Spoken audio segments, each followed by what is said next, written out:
Yo, what up guys? Here's your update for Thursday, February 7th. Let's take a look at what's on deck for this one. We'll be talking about censorship, a lot of that going on in recent days. Robert Mueller will be discussing Ruth Bader Ginsburg military exercises in downtown LA. Booms, mysterious booms being heard all around the country. I'll tell you where, and we'll even make some connections between these booms and past Q drops. Future proving past. We'll use our handy dandy Q clock to make those connections. National Geographic is reporting on the magnetic North Pole changing. There's some exposés being written about certain folks within the ufology field. We'll raise the question about them possibly being compromised. 5G, vaccines, and then some other things as well. A lot to move through here. I'll try to talk quick. Let's go ahead and get started.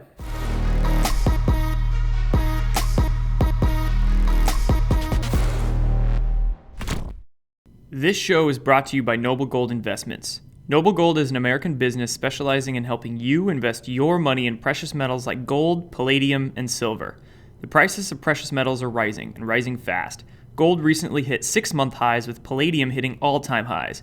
This is because of central banks around the world are increasing their metal reserves, so the demand is huge. Get them while they're hot. You can call NOBLEGOLD to have them help you invest your portfolio in metals, or you can grab their commemorative coins like their Trump coin and rare silver pieces to start having silver or gold on hand now. Links to their website and free ebooks will be down below.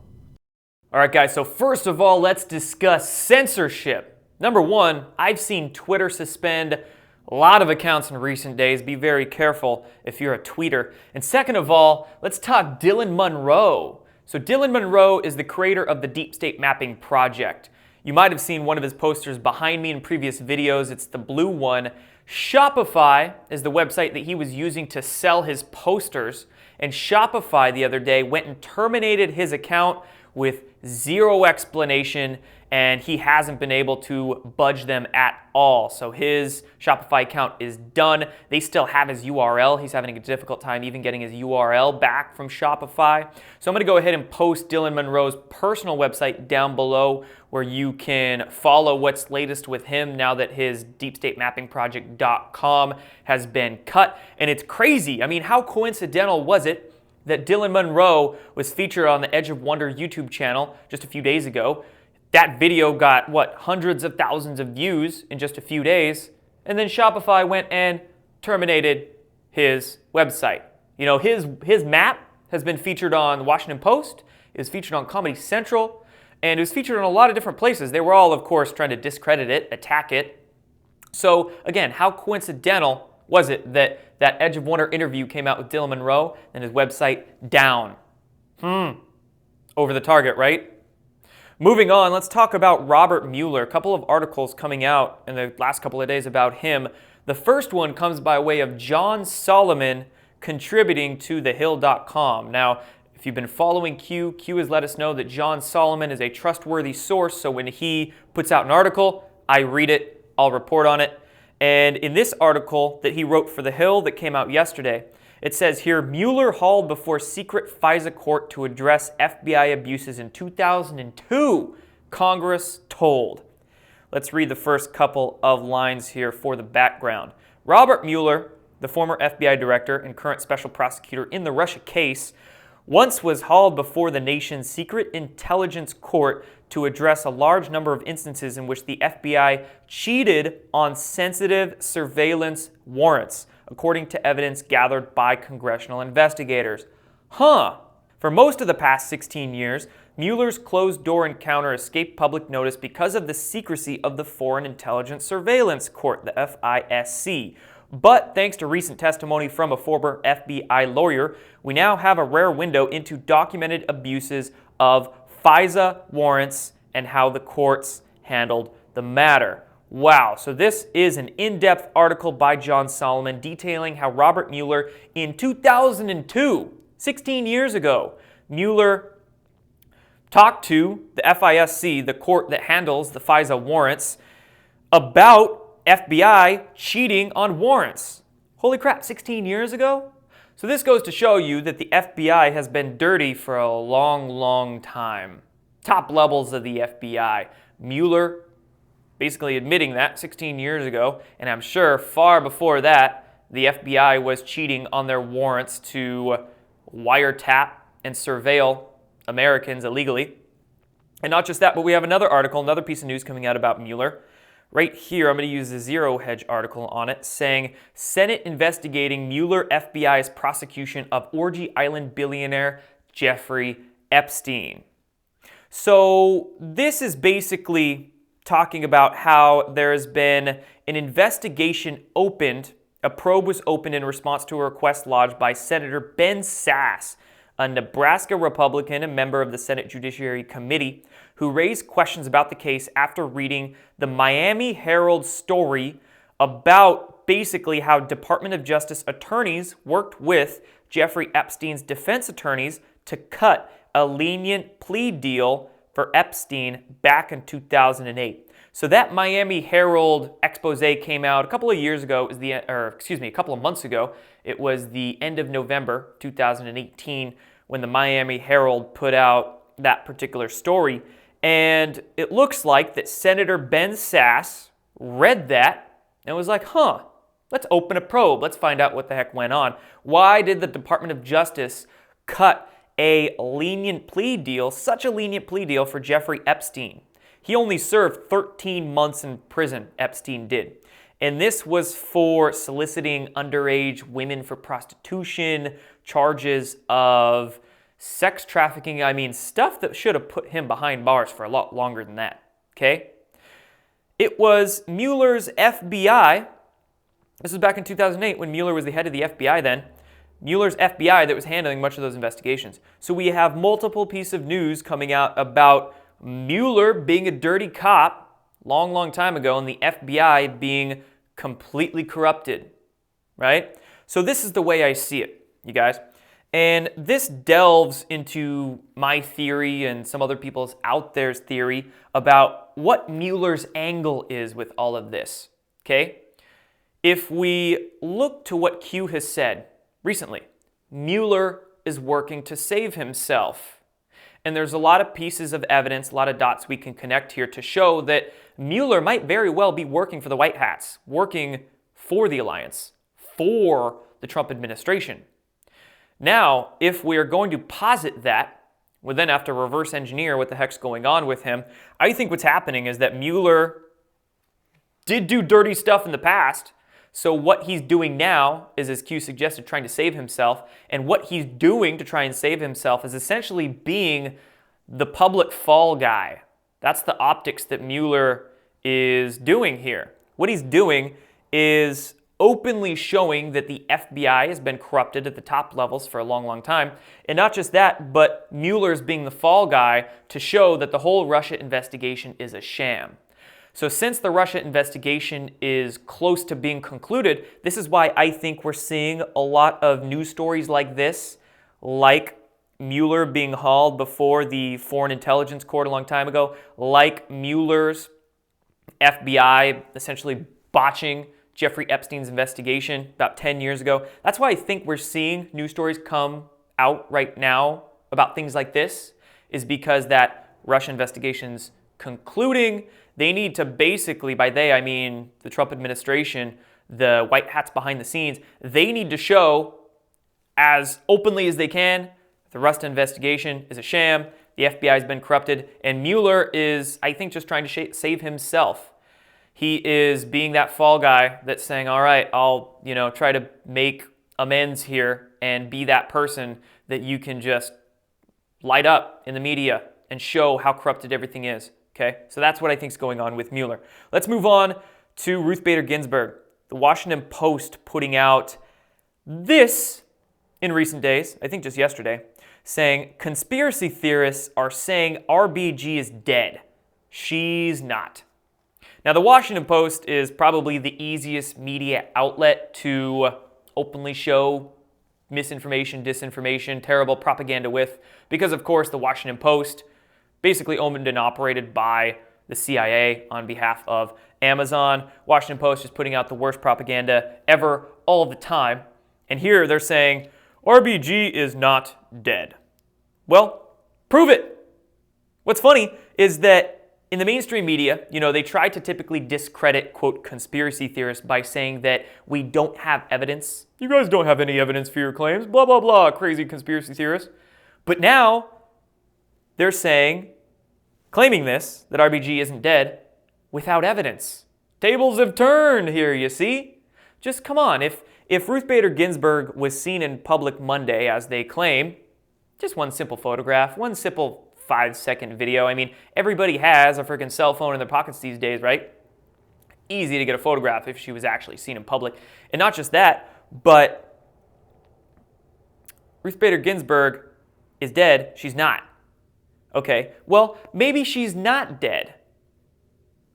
But Ruth Bader Ginsburg could be, say, in a coma, in a vegetative state. Maybe she's non-functional, right? So this Washington Post article headline could be true, but as the intelligence community always does, they'll tell you something, but there's a lot they're not telling you. So the statements they make could be true, but they're also untrue, They'll tell you half-truths. So conspiracy theorists are saying RBG is dead. She's not. Maybe she's not dead. Maybe she's just non-functioning. That could be the case as well. So this could be correct, but not the full truth. Proof of life. That's all I want. Proof of life. Okay, moving on. Military exercises in downtown LA. So there were some videos being circulated on Twitter and some other places. They were YouTube videos of black helicopters and military units being seen in downtown LA. This was kind of scaring a lot of people. They were super confused. What the heck's going on? Well, the LAPD finally admitted that these were U.S. Army exercises. That's why we were seeing these military units and black helicopters in downtown LA. Okay, conducting urban training exercises. Makes sense. Plausible right there. But urban, what would they be preparing for? Why is the military preparing for urban exercises? I mean, mass arrests? Maybe. Maybe we're going to have quite a bit of our military in urban environments in the near future. It's a possibility.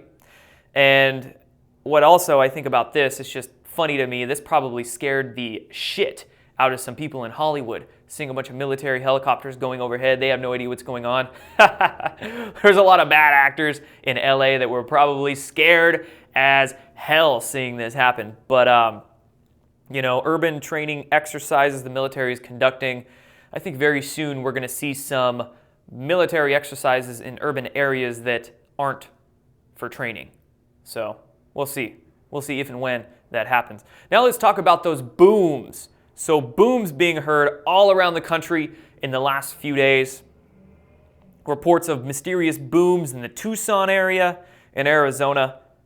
Blast booms continue to plague residents near line between Wake and Franklin counties. This is in North Carolina. We've got booms heard around Philadelphia, and we also have booms being heard in Jefferson Parish, which is near New Orleans. So this is pretty much all the corners of the country. We got Arizona, North Carolina, Philly, New Orleans. Just very, very weird. And pretty much all of these local news outlets reporting on it, they have no idea. The Air Force is saying with a couple of these, they have no idea what's going on. Local construction, local meteorologists, it's weird. Mysterious booms being reported last few days all around the country. Authorities really have no idea what's going on. When I hear mysterious booms, my first thought is often, underground. Could be something underground. Could be construction going on down there. Maybe there's a black budget, secret something being made underground. That's possible. Could also be the clearing out of underground facilities that are already there. Boom, maybe some sort of shadow battles, secret battles going on behind the scenes that we aren't being told about on the public surface. A lot of different theories, speculations we could make here for these booms. But I will tell you that I was curious, of course, because 4 booms being heard in 4 places: Tucson, North Carolina, Philly, New Orleans. Following Q's posts for, basically since the beginning myself, I know many of you for a long, long time, boom, boom, boom, boom. This has been referenced in quite a few of Q's drops, 4 booms. So I was curious. I was curious, I did some investigative work, and I looked up all of those booms that have been in Q's drops, and I was trying to cross-reference that with our handy-dandy Q clock. This is a clock that somebody just made me. It's super handy when I'm trying to look at previous posts and whatnot. Quick background if you don't know how the Q clock operates. Essentially, as Q has said, future proves past. So we get past Q drops that news stories will unfold in the mainstream in the future that will line up with the thing that Q said in the past. And you can use this Q clock to sort of line them up. And for instance, we could get a post here. This date is February 6th, so maybe we got a post from Q on February 6th, 2018. And you can see in the line here, we've got April 7th, June 6th, August 5th, October 4th. So these dates all line up. So you might get a Q drop in the past that lines up with news that we hear about in the future. And this is just another form of authentication, another way of confirming that Patriots are in control. Q is in control with a lot of stuff behind the scenes, future proving past, right? So with the booms, I found 3 drops that all line up with dates around today that Q has posted about in the past that have 4 booms in them. This was post 1846. This was on August 11th. Boom 4 times, Q saying next week. That actually lines up with today, August 11th, 2018. Boom lines up with today, so interesting. Post 2377, October 9th, we get 4 booms from Q. That post lines up with yesterday on the Q clock. And then post 2362, this was on October 7th, boom week, Q posted in that one, and that lined up with Monday, February 4th. So we get 3 posts from Q in the past, all with 4 booms, a couple of them saying boom week or next week, all lining up with this week. Intriguing. So I'm wondering if these particular booms, if we're connecting dots with Q and a shadow civil war, like I just mentioned a minute ago, maybe these booms do have to do with something underground, maybe being cleared out. Who knows? Could be operations going on behind the scenes with, between black hats, white hats, and underground facilities. Could be the case. There's a lot more stuff underground than a lot of people realize around our country. Hundreds and hundreds of underground facilities that are expensive. So I would imagine there's quite a bit of clearing out operations going on right under our feet that we might not even know about. So moving on, let's talk about National Geographic reporting on the magnetic poles shifting. So this article coming out just 3 days ago on February 4th, magnetic north just changed. Here's what that means, they say. So as I've been reporting on, and many others have as well, the magnetic poles have been shifting, they've been moving, and lately they've been moving at a rate that is way faster than they were even 20, 30 years ago, a couple decades ago. They are exponentially moving faster and faster and faster. And the magnetic poles are shifting so fast that they actually had to change the what's called World Magnetic Model. The World Magnetic Model is used for travel with ships and aircraft around the world. That had to be changed because of how fast both magnetic north and south nodes are shifting. Now, mainstream science really has no freaking clue why these are shifting, and they're having a very tough time trying to connect the magnetic pole shift to the bigger picture, okay? And this is where I'm going to reference the Earth Catastrophe Cycle video series. I've mentioned it in multiple videos lately, and I'm going to keep mentioning it in regards to the magnetic pole shift and the solar shift, basically the changing of the cycles. Ben Davidson from the Suspicious Observers YouTube channel has been putting out great videos detailing this scientifically. That's what the mainstream science hasn't been doing. So we need to connect the magnetic pulse shifting with the solar shift, a galactic superwave that has happened before in our solar system, and it's going to happen again very, very soon. Some are predicting within possibly 30, 40, 50 years. And It all has to do with the shifting of the cycles. This is what the ancients were trying to tell us all across the board, or Native Americans. Let's see here, Indian prophecies, the Mayan prophecies, even in biblical lore, just so many ancient peoples were trying to tell us about this shifting of the ages. And we have a load of scientific data that we have now that we can show that yes, our sun pops off a massive solar flare every so often in incremental cycles. It affects our Earth here. Our magnetic poles shifting have everything to do with that. So these are very important stuff. This is very important stuff that mainstream science really doesn't know about, won't tell you about, that we have to figure out on our own. So check out the videos that I'm linking you here to do more research on that. Now moving on into talking about ufology. So Dr. Michael Salla yesterday putting out an article on Stephen Greer.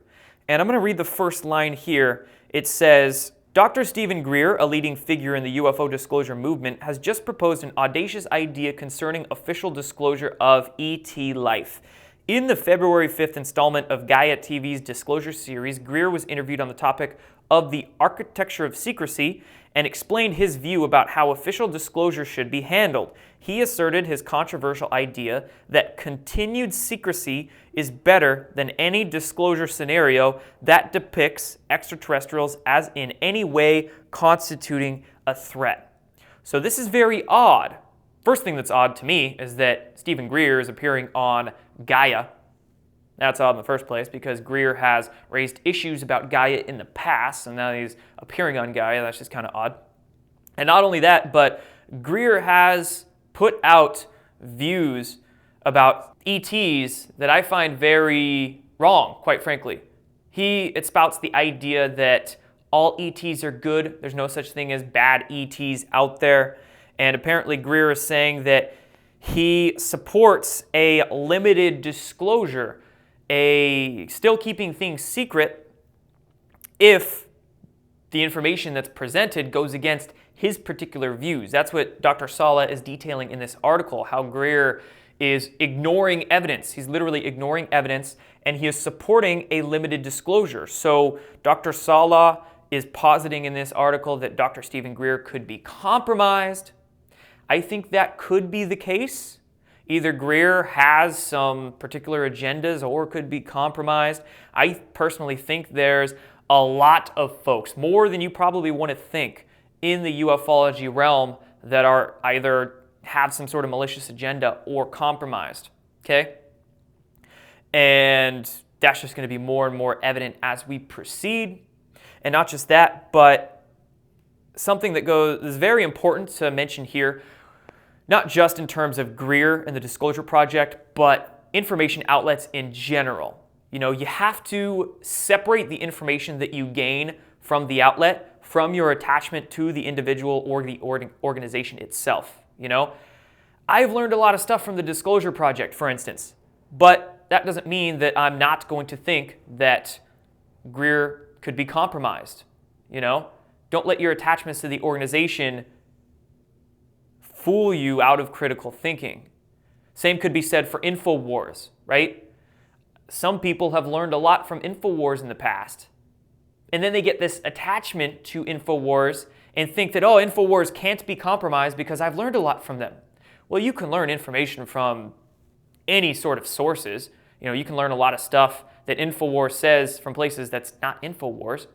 That doesn't mean that since you learned information from them that they're not compromised, you know? And the same could be said about Gaia, same could be said about so many different individuals and organizations. Don't let your attachments fool you into thinking that some place couldn't be compromised. Like I said, I've learned a lot of stuff from Greer years ago. That doesn't mean I'm not going to think he's not comped now, okay? Moving on, couple of last things. 5G. Wow, 5G being talked about in the mainstream media. Very good article. I'm going to link down below. But basically says here, killer 5G warning, expert warns superfast broadband could cause cancer in humans. The dailystar.co.uk reporting here, and they're discussing how an author and activist named Robert Furstenberg is discussing electromagnetic radiation and health dangers. Good stuff. So read this article. I'll post it. I'll link it down below in the description. 5G is scary stuff, man. I try to get away from the concrete jungle as much as possible. Get away from the Wi-Fi, the 4G, the 5G, the Gwen towers, all sorts of harmful radiation. I never talk on the phone to my ear. Always use earbuds. I don't use Bluetooth headphones. Always use wired headphones. A lot of things that you should be doing to mitigate the damage from this electrosmog, okay? I'm happy that the mainstream media is reporting on it. Now let's move on into talking about vaccines. A lot of vaccine propaganda still going on in recent days. This one by Fortune.com. As the measles outbreak spreads, demand for the vaccine skyrockets. And I've got some questions about this one. Few of those. Number one, measles outbreak? Measles outbreak of like 30 people? These measles outbreaks that states of emergencies are being called for, I don't think we could hardly constitute as an outbreak. Not only that, but it needs to be noted that the measles vaccine is a live virus vaccine. That means there's shedding involved. That means if, well, an individual contracted measles, it's very likely that they contracted it from somebody who got the vaccine, or they had the vaccine themselves, and they have been vaccinated, and they still contract the disease. In fact, in many of these outbreaks, it's shown that quite a few people in these outbreaks had the vaccines in the first place. That means that vaccines really don't prevent disease. Very important to note, vaccines do not prevent disease. You know, backwards world. There's a lot of 180-degree propaganda about so many topics out there, vaccines being one of them. And not just that, but let's talk about the propaganda fails that have gone on. How about CNN just a few days ago, about a week ago, putting out a photograph claiming that the person in the photograph contracted measles, and there was a bunch of course, vaccine propaganda they were putting out with this photograph included, when it was discovered that the child in the photograph actually had a reaction to a measles vaccine. Didn't contract measles because they were unvaccinated. They used a photograph of somebody who had a vaccine reaction to the measles vaccine. Then they had to quickly retract it, not before a intuitive researcher found what they were doing. Propaganda fail. So there's just so much BS we're seeing about vaccines in this Fortune.com article. They're saying even among anti-vaxxers, demand for the vaccine is rising as more cases are reported. Not true at all. I have seen no, quote, anti-vaxxers want more vaccines because of this. It's all nonsense. Reject the poison and reject the propaganda, guys. And one last thing, one last piece of big pharma propaganda I want to cover, and then that's all for this one. I saw this out of Bloomberg a couple of days ago, and I just think it's horseshit. It says, ketamine could be the key to reversing America's rising suicide rate. Ketamine. Yes, ketamine. A version of the club drug. They're calling it a club drug. It's a freaking date rape drug. It's a sedative that they use to sedate people. A lot of people use it for date rape drugs. Some other people use it for psychedelic hallucinogen. But regardless, ketamine to treat depression? To reverse America's rising suicide rate? Maybe you can use ketamine in some trauma emergency situations. I could see it being used helpfully there. But to use ketamine consistently for depression? No, that's not how we get rid of depression, get rid of America's rising suicide rates, okay? What Big Pharma is trying to do here is sell one of their drugs for one of the most common issues that people experience, that we have in this country. They just want you coming back for more and more of their expensive crap, okay? To combat depression, you're not going to take a pharmaceutical to combat that. There's plenty of natural means out there to combat depression, and not just that, but plenty of ways to combat depression that don't use substance, period. That's actually an issue that people have, that we have as an addicted nation, is that people keep reaching outside of themselves externally. You know, they want this to treat them, this to treat them, this to treat them. They don't look internally. They don't try to connect with themselves or with other people mentally or spiritually or emotionally. And that's what's leading to so much depression and addiction, is the lack of connection, is the disconnection that we have, okay? So it's just awful that they're saying ketamine for this. And soon they're going to be approving ketamine for depression. Article saying here in just a couple of months. Scary stuff. Scary, scary stuff. You can see how big pharma utilizes their mainstream media puppets for their propaganda right here. So anyway, that's all for this one, folks. Longer one, but needed to be done. Thanks for watching. Covered a lot of stuff by way of big pharma, big picture topics like pole shifts and ufology. Covered some booms, some political stuff. I think it was a good episode. Thanks for watching. I'll be back soon. Done for this one.